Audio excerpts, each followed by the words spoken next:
We're now ready to talk about one-on-ones. This is one of my favorite subjects to talk about because it's one of the areas where I was able to spend some uninterrupted, deep time with my reps, building relationships, but also coaching them in the areas that they really needed the coaching. Behind closed doors, uninterrupted, where we could really get down to struggles they were having and making them better over time. All of my reps improved over time because of the one-on-one sessions. And it wasn't because I was magic in my coaching. It was because I took the time to analyze what they were doing right, what they were doing wrong, and then helping them find a strategy that worked for them to be better. Without them committing to the work that's required from these meetings, they don't get any better. So the reps are owed all the applause of getting better and improving.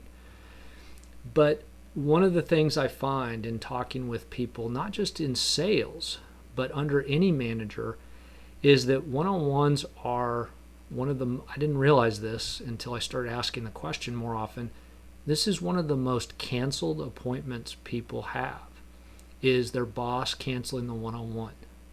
I would encourage you right here and right now to make the commitment that unless you're sick, on vacation, or something very dramatic comes up that just cannot be helped, you do not cancel or miss a one-on-one. Now, I have a theory that the majority of the one-on-ones get missed because managers, not just sales managers, managers don't take the time to prepare for what it is they want to talk to their people about. So I'm going to try to help you today as a sales manager have a rough agenda that you can always fall back to if you need it. I want you to feel free to customize this, but I'm going to give you the process I used to make sure that I always had things to talk about. It wasn't just, hey, tell me what you want to talk about, and if you don't have anything to talk about, we're just going to not meet. That's not a one-on-one. This needs to be a two-way street of them helping you understand what they need, but you coaching them in areas that they need coaching. And you don't have to go looking for coaching opportunities. They'll be pretty easy to find, and I'll show you how based on following the steps that I used. So by the end of this lesson, you will see that these meetings need to be uninterrupted. You need to close the door. You need to, well, we'll talk about that in a second on how we'll go about making sure these are uninterrupted. But we'll have a consistent agenda. Every one-on-one will not be the same, but the way it flows is every single week will have its own, every specific week number in the month will be its specific agenda. That way there's a consistency that the reps are prepared, they're prepared for, and you're prepared for. And then I like to meet once a week. If you need to meet less often because of the number of direct reports you have, that's fine. I would say if you have 8 or less people, you need to be meeting every week. That's my own personal preference. You need to do it and adjust it accordingly. But you'll see mine built as a once a week meeting. These meetings need to be uninterrupted. So I was trying to jump ahead a little bit. Nothing matters more than the person that's in front of you in that moment. So doors need to be closed. Computers need to be off. Email needs to be off. Any distractions, text messages coming in. You need to respond to nothing while you're in your one-on-ones. Your one-on-ones need to be dedicated to the person that's sitting across from you, whether it's on a Zoom or Teams meeting, whether they're in your office directly. They need your undivided attention, and you need theirs. Make sure that this is a two-way street on uninterrupted. My reps knew that if my door was closed, the only time it was closed was for a one-on-one, and under penalty of death, as we like to joke, that they did not knock or interrupt unless it was a real emergency. They were to not bother the one-on-one. No phones are answered, and I would encourage you, you know how your phone's sitting there on your desk, if you still have a desk phone, or your cell phone, and if the caller ID pops up and you'll look just out of curiosity, don't even do that. Just practice not even acknowledging that there's something ringing in. Your cell phone rings, you're not even looking at it. You're just pushing it to voicemail. Your desk phone, you can call them back. There's nothing that should be considered an emergency. If they start calling 2 or 3 times, there's probably a big deal going on. But unless it's an emergency, you need to not even look at it. Door stays shut, no interruptions. Like I said, my team was trained when it comes to one-on-ones under harsh penalties. You do not interrupt the one-on-ones as they're going on. So one-on-ones are where accountability lives. So we are looking to have critical or hard conversations that need to be had behind closed doors, and this is the time for those conversations to take place if they're needed. Again, you need to make sure that the critical need exists to have this. So don't just have tough critical conversations just to have them. If somebody made a commitment, be harsh and then move on. You don't need to dwell on the situation. You need to hold them accountable that they're going to deliver on what they've committed to deliver. And the way a commitment conversation typically should be happening is as you're talking about items that are going to be committed to for the next one-on-one, or they're committing to forecast numbers, you're saying, if I'm hearing you correctly, you're committing to deliver X, Y, and Z by this time. And if they say yes and then they don't deliver, they're breaking their word and they need to be held accountable to it, and we need to make corrective action to make sure it doesn't continue to happen. And if not sure, ask the questions to make sure that you have all the facts on why they're missing. Maybe they've got a really good reason for why they missed a commitment. Be fair about it, but make sure you're not just letting them off the hook. Accountability is a tough thing, and it needs to be given correctly, but it cannot be it can't be fluff. You can't be their buddy and their friend in this moment. You have to be the accountability partner that exists for them.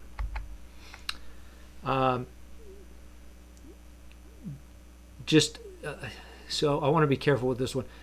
There's a lot of passive-aggressive behavior that can happen in moments where accountability is taking place. If a commitment was missed, don't be passive-aggressive. Be open and honest. Be direct and to the point on what was missed. Get it all out on the table. The doors are closed. Everybody can say their piece.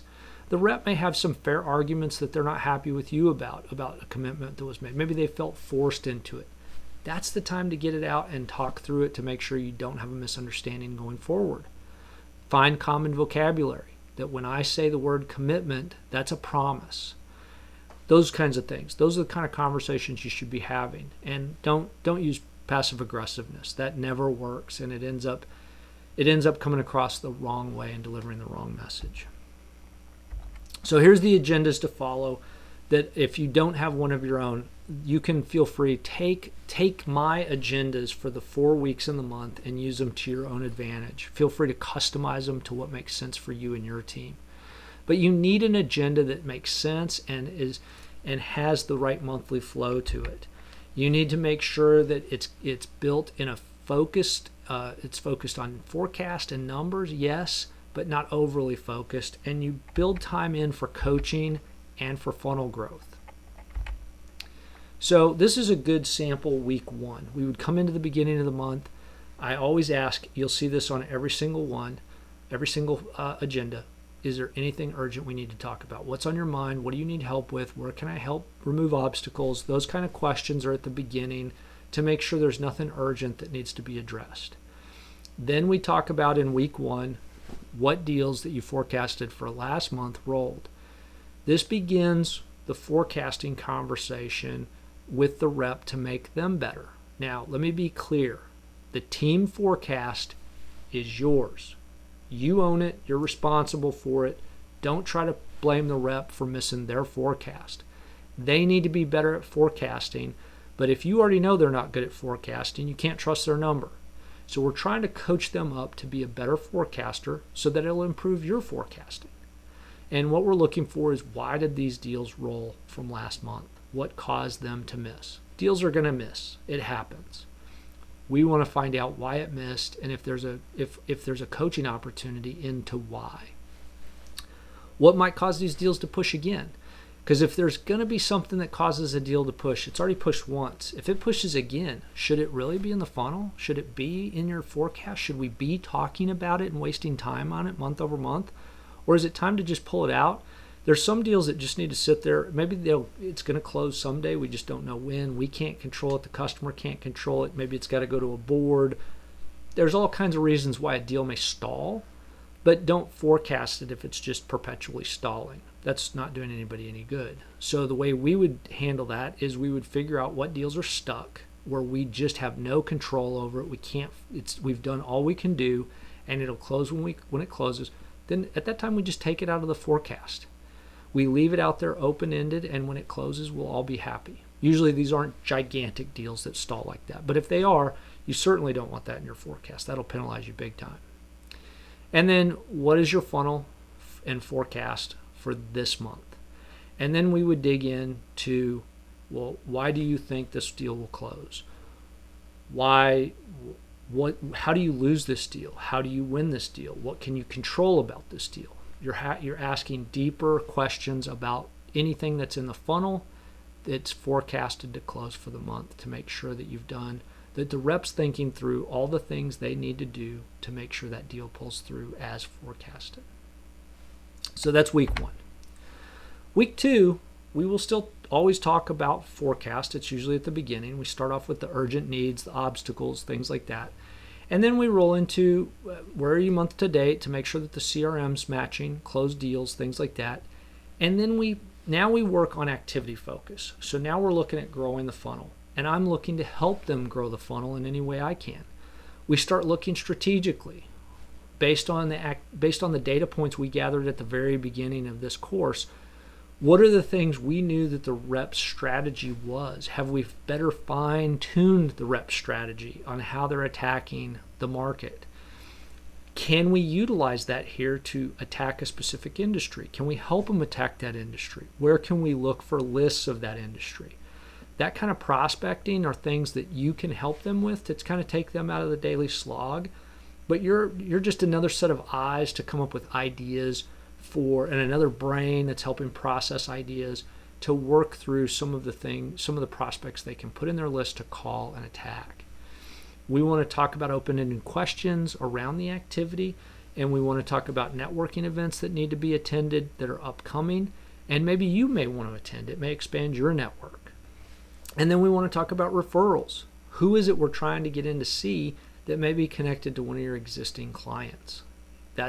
They need to do that work, but sometimes you can get in and do a little work in some of your free time. And I know some of your free time sounds like a joke at times, but it exists, and when you're preparing, you can do a quick search to see if there's somebody that's tied in that they may not have thought about. Week 3 was coaching focus for me. Again, we start off with anything urgent. We talk about deals in the forecast. Has the forecast changed for the month? Where? How? We're trying to make them better at forecasting and understanding their deals. Then we want to deep dive into coaching. We're looking at the rep's goals. We're looking at, are they on track with those goals? What are they doing to make sure they're on track? These are the rep's goals, not the team goals. If they're in alignment properly, those conversations should go hand in hand in how their goals are helping out the team goals. And if we've got specific items we've targeted where we're working on strengths and weaknesses, what have they done since the last meeting that was coaching focused? I give them a month. Here's what we've uncovered. Here's where we need growth. Here's where we need skill sharpening. Here's where we want to sharpen the saw. Those kind of conversations are happening in this meeting, and we're taking the opportunity to set aside. Maybe I'm delegating to somebody that's really good at referrals, and I'm going to push the rep to that person to go work on referrals. This is accountability time where they've come back a month later and said, here's what I've done on understanding how to be a better referral asker and asking for referrals, and here's the people I've already asked and how it's going. So this is the opportunity to focus first on strengths, how you make them better at what they're already really good at. That way you've got them motivated, and also to shore up weaknesses. The next month when we have this meeting, you have to follow up on those items. If you do not track and follow up, the work's not happening. They need to see that you're following up. And again, opportunity for accountability. Why did you not follow up? Because there's going to be times where they forgot about it, they didn't write it down, they didn't get to it. This is your opportunity to hold them accountable. They've got to move their competence level forward. They're professionals. If they're not trying to get better, they're not professionals. They've got to try to get better all the time. This is an area where you're focusing them in those particular areas, whether it's strengths or weaknesses, where you're trying to help them get better and improve their competence level. Week 4, we were closing out the month. So again, we start off with the urgent items, and then now where are we going to end the month closed? Now we're having an accountability conversation around forecasting. Again, I'm not looking to beat them up over missed forecasts. That's my job to deal with upstream. But if they're coming to me saying, I'm going to close $20,000 for the month, and they close 0, that's a big miss. And there'll be some tough accountability in those conversations, especially since we've been talking about deals all month.